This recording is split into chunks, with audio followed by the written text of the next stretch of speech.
E learning with Durgesh में आपका स्वागत है। मैं गरिमा उपाध्याय। आज के इस क्लास में हम लोग डिस्कशन करेंगे जो महासागरीय निक्षेप होते हैं, महासागरीय तली में जो अवसाद जमा होते हैं उसके बारे में अध्ययन करेंगे, उसके बारे में जानेंगे, क्योंकि एग्जाम की दृष्टि से ये महत्वपूर्ण है। ये जो विषय है, क्योंकि ये जैसे कि इसमें जो भी आपके अवसाद हैं वो तरह तरह के होते हैं, कहाँ से आते हैं, किन महासागर में कितनी मात्रा होती है, ये सब के बारे में हमको जानना है और ये एग्जाम में पूछता भी है। तो सबसे पहले महासागरीय निक्षेप, आप ओशन डिपॉजिट आप लोग लिखा हुआ देख सकते हैं। तो जो धरातली भाग से नदियां कटाव करके अपना जो अवसाद होता है, मिट्टी होता है और जो ग्रेवल होते हैं और जो मिट्टी के छोटे कण होते हैं और जो हवाएं होती हैं, वो उसको ले जाके सागरी भाग में डिपॉजिट करती हैं, निक्षेप करती हैं। तो कुछ ऐसे होते हैं जो उसके किनारे पर ही रह जाते हैं, तटों पर रह जाते हैं। कुछ ऐसे होते हैं जो कि तली में चले जाते हैं और वो तरह तरह के होते हैं, किसमें चूने की मात्रा कितनी होती है, लोहे का अंश कितना होता है, ऑक्साइड का कितना होता है, ये सारी चीजें हम लोग जानेंगे। तो सबसे पहले देख लेते हैं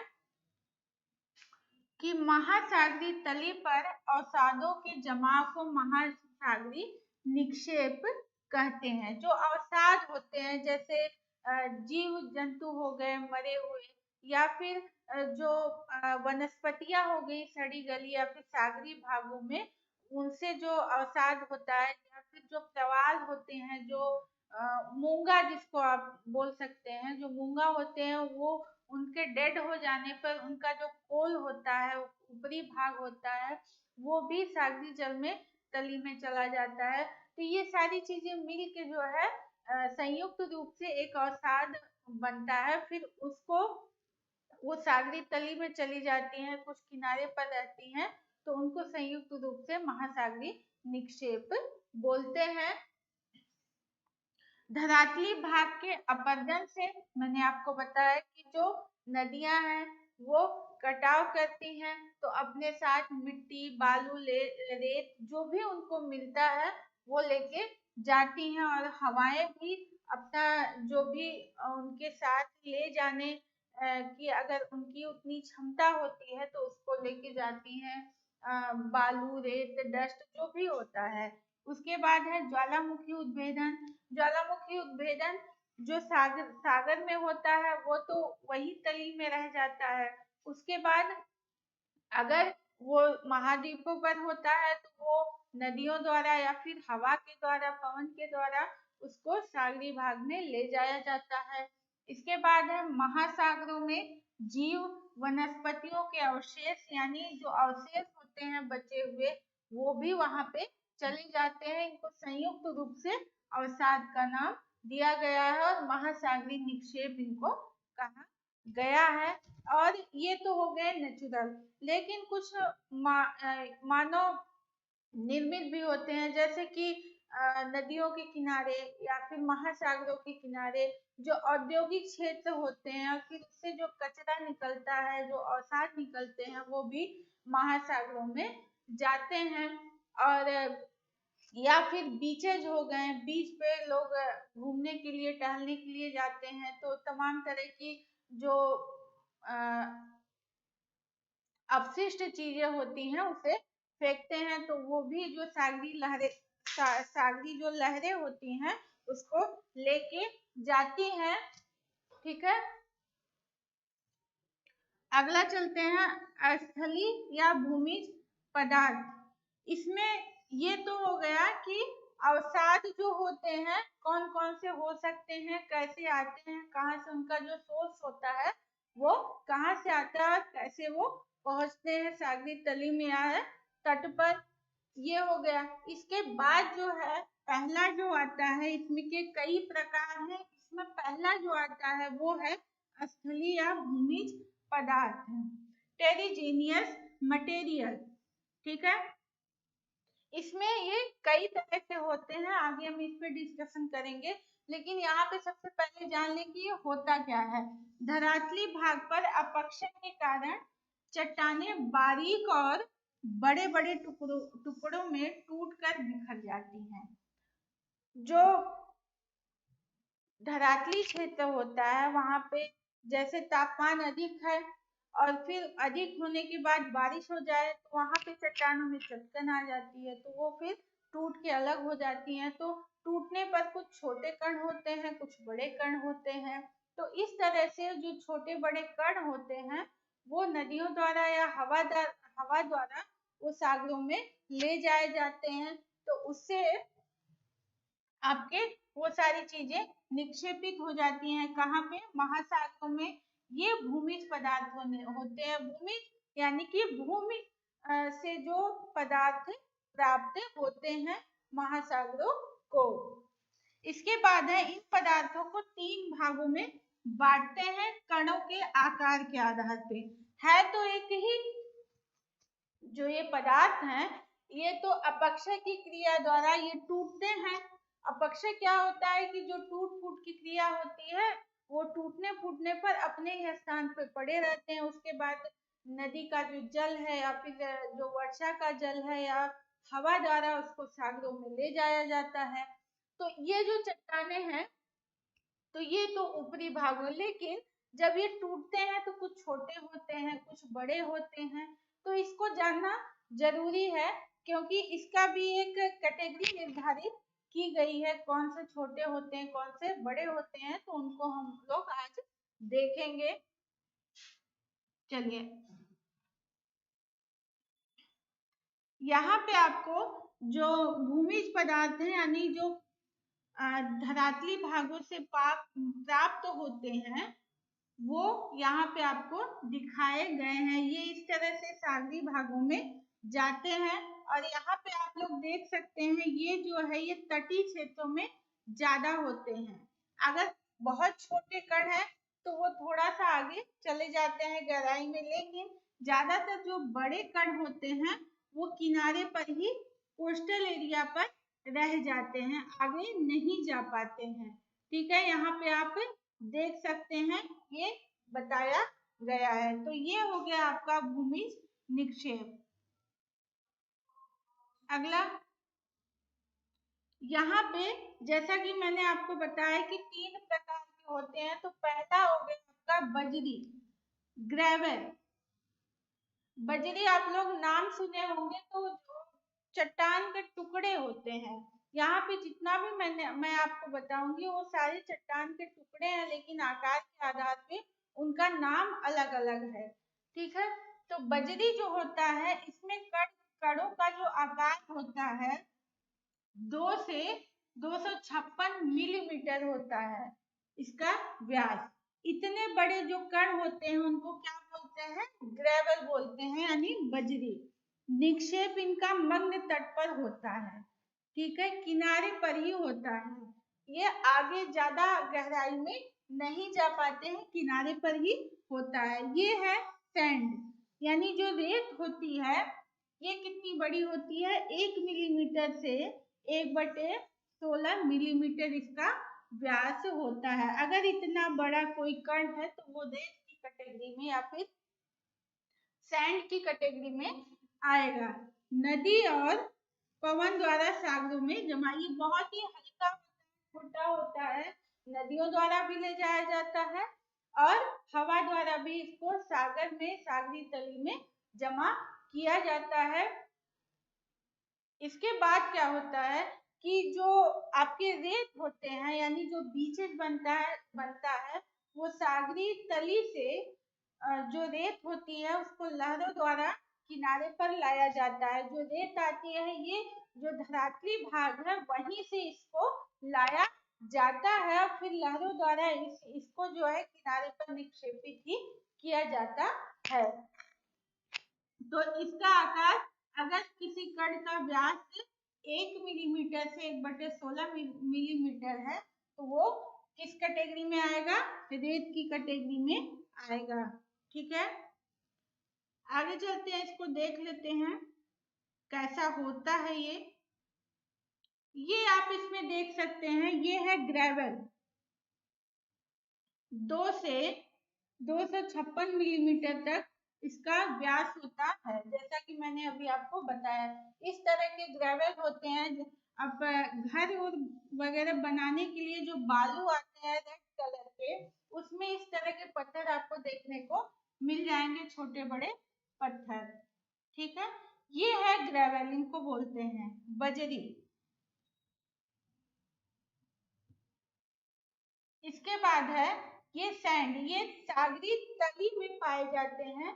सागर का जो, क्योंकि बहुत हल्के होते हैं, आसानी से पवन द्वारा या नदियों द्वारा ये प्रवाहित कर लिए जाते हैं, काफी नीचे चले जाते हैं। जो तली में यहाँ पे आप देख सकते हैं ये पड़ा हुआ होगा रेत, और यही रेत फिर लहरों द्वारा किनारे पर लाकर जो बीचेस बनते हैं, जो आपके किनारे वाले भाग हैं, वहां पे उसको डिपॉजिट करते हैं। फिर उस जो बीच होता है उस तरीके से मैदान एक बन जाता है, या फिर स्पीड हुक, जैसा कि मैंने आपको जो सागरी डिपोजिशनल लैंड होते हैं मैंने पढ़ाया था, उस तरह से बन जाते हैं। तो यही ये सागरी, ये धरातली भाग से आते हैं, धरातल की ओर लहरों के द्वारा इसको ले जाया जाता है।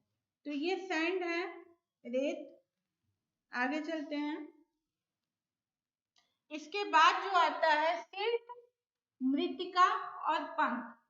सिल्ट, क्ले और मड, ये भी तीन तरह के होते हैं। आकार के आधार पर इनको अलग अलग नाम दे दिया गया है। चट्टानों के ही टूटे फूटे ये रूप होते हैं, बस कण के आकार के आधार पर इनको अलग अलग नाम दे दिया गया है। तो जो 1/70 मिलीमीटर से 1/256 मिलीमीटर जो होते हैं, उन जिनका व्यास होता है जिन कणों का, उनको सिल्ट बोलते हैं। क्या बोलते हैं?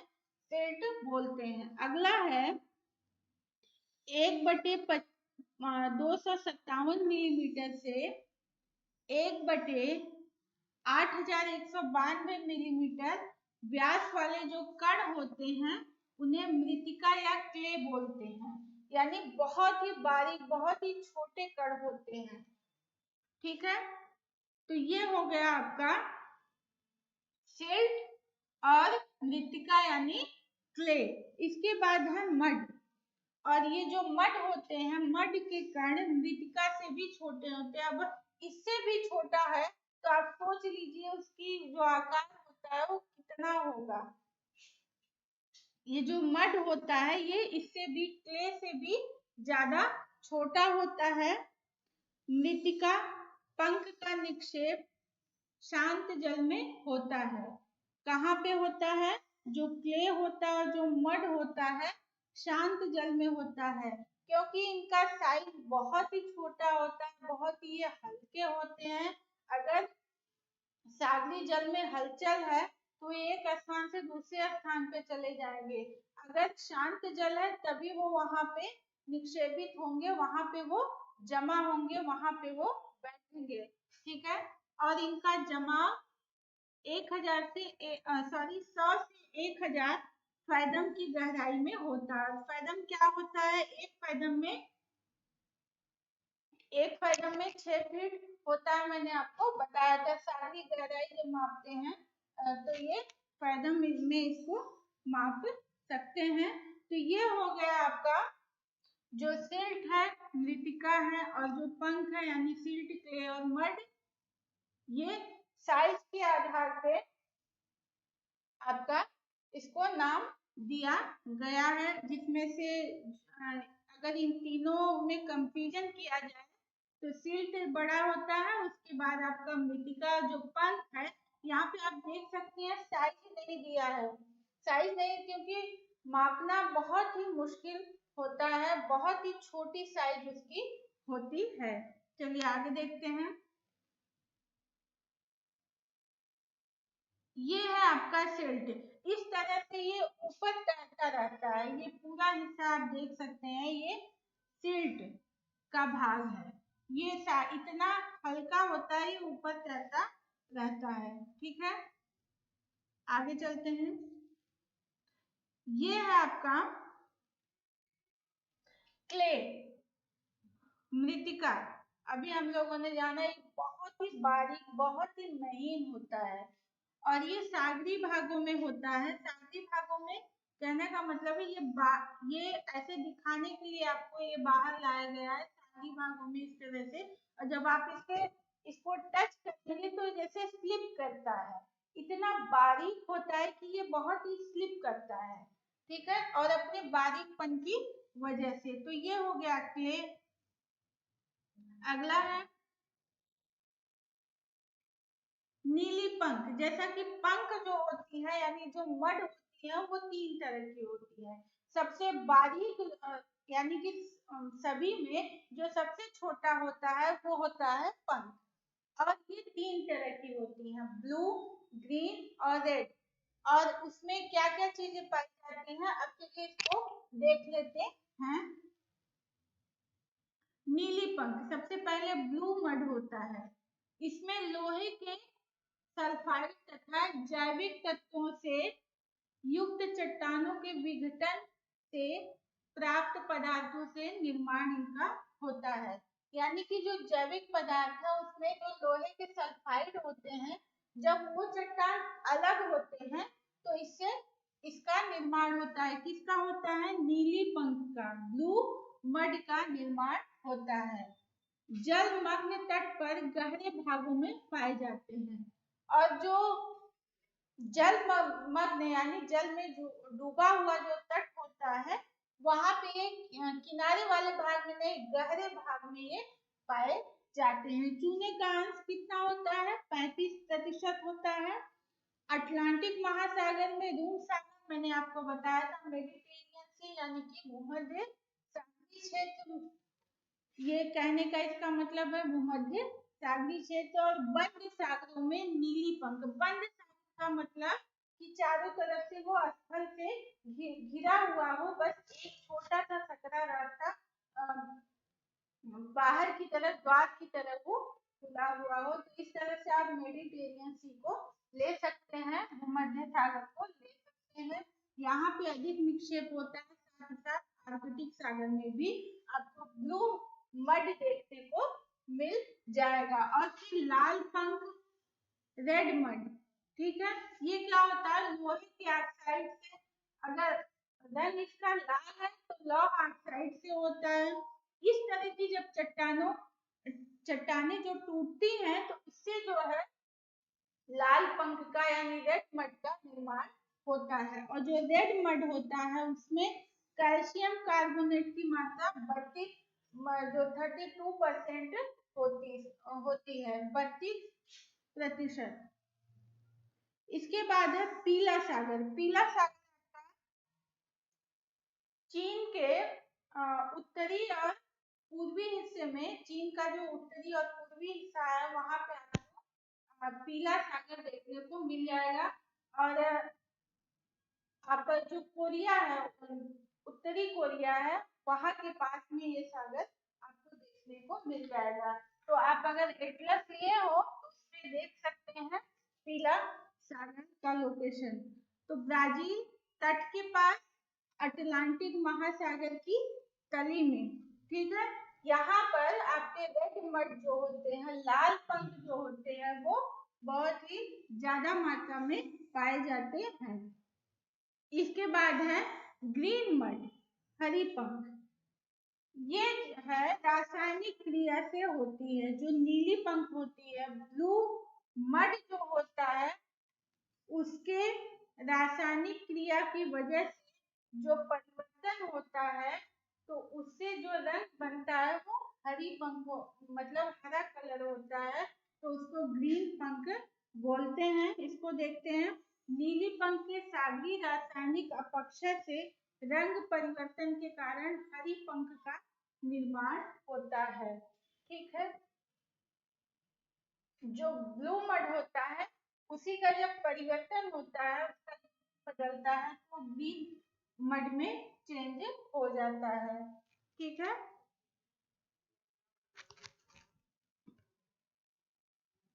और लोहे का अंश इसमें ग्लाइकोनाइट यानी 7 से 8% तक होता है, ठीक है।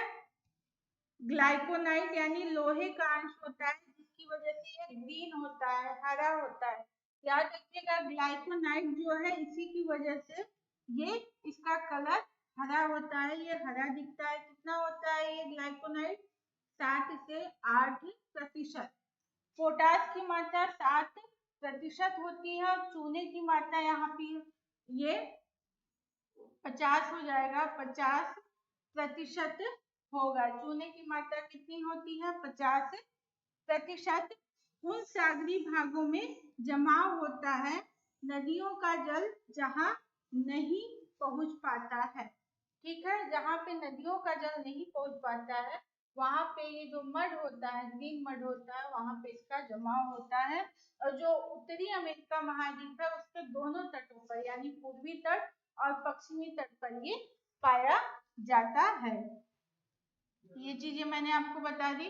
दक्षिण अफ्रीका तट के पास भी ये हरी जो पंख होती है यानी हरी ग्रीन मड जो होती है वो पाई जाती है। कितनी गहराई पर? 1000 से यहाँ पे हम लिख रहे हैं 1000 से 100 से 900 मीटर यहाँ पे फैदम होगा, फैदम गहराई पर।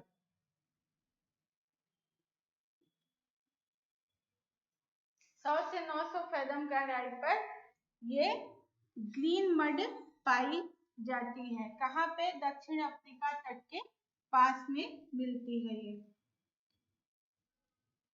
चलिए आगे चलते हैं। यहाँ पे आप देख सकते हैं रेड मड जो होता है ये बाहर जो इसका औद्योगिक रूप से बहुत उपयोग है, तो यहाँ पे ये इस तरह से मानव द्वारा उपयोग में लाया गया है, लेकिन इसका जो आप देख सकते हैं इसका लाल कलर जो है वो लाल है और सागरी भाग में भी इस तरह से ये दिखता है, लेकिन यहाँ पे ये धरातली भाग पे आपको दिखाया गया है। ये औद्योगिक काम में ज्यादा आता है। आगे चलते हैं। इसके बाद है ज्वालामुखी पदार्थ। जैसा कि मैंने बताया था कि धरातली अपरदन से अवसाद मिलते हैं, जीव जंतु के निक्षेप से मिलते हैं, अवशेष जो होते हैं उनसे। और जो ज्वालामुखी होते हैं अगर सागरी भाग में होते हैं तो वहीं के वहीं वो रह जाते हैं। अगर महाद्वीपीय भाग पे हैं तो हवा द्वारा उसको या फिर नदियों द्वारा उसको प्रवाहित करके उसका जो अवशेष है उसको सागरी जल में ले जाया जाता है। तो यहाँ पे देखिए जमाव नीली पंख के समान होता है। इसका जो अगर ज्वालामुखी अवशेष हैं, जो पदार्थ है ज्वालामुखी से निकले पदार्थ, जब वो जमा होते हैं तो किस रूप में? ब्लू मड के रूप में जमा होते हैं। ठीक है, रंग इनका भूरा और काला होता है, क्योंकि जैसा कि जब वल्केनो इरप्शन होते हैं तो ज्यादातर उसमें जो पत्थर या फिर जो भी निकलता है ब्लैक कलर में ज्यादा होता है, तो इसका जो जमाव होता है भूरा और काला रूप में ज्यादा होता है। इसके बाद आगे देख लेते हैं। यहाँ पे आप देखिए इस तरह से ये सागरी भाग में दिखाया गया है। सागरी भाग में सागरी तली में अगर वोल्केनो इरप्शन होता है तो इस तरह से ये निकलता है और चारों तरफ इसकी तली के ऊपर या पठारी क्षेत्र है अंदर अगर, या फिर कोई बहुत बड़ा चबूतरा टाइप है तो उसपे ये फैल जाता है। ठीक है, और फिर ये तरह तरह के जो मड होते हैं, जो क्ले होते हैं, इस सब रूप में ये जमा हो जाता है। तो ये हो गया आपका ज्वालामुखी के द्वारा जो पदार्थ निकलते हैं वो सागरी तली में जमा होते हैं। ये फिगर के माध्यम से मैंने आपको समझाने की कोशिश की। अभी आगे और चीजें हैं, लेकिन आज के क्लास में इतना ही। नेक्स्ट क्लास में अभी क्रम को आगे बढ़ाएंगे। Thank you.